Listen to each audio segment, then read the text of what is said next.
শিলিগুড়ি নিবাসী শ্রী মাখনলাল সরকার সবরই প্রতীক্ষার মতো দীর্ঘ প্রতীক্ষা।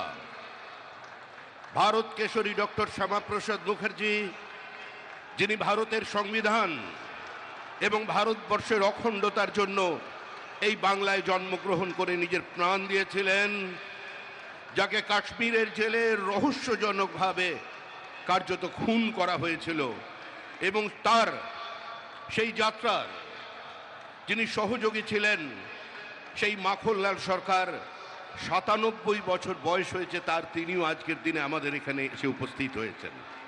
শ্রী মাখনলাল সরকার তারপরে দিল্লিতে একটি দেশাত্মবোধক গান গাওয়ার জন্য দিল্লি পুলিশ তাকে গ্রেপ্তার করে। কংগ্রেসের সরকার নিয়ে যাওয়া হয় বিচারালয়ে।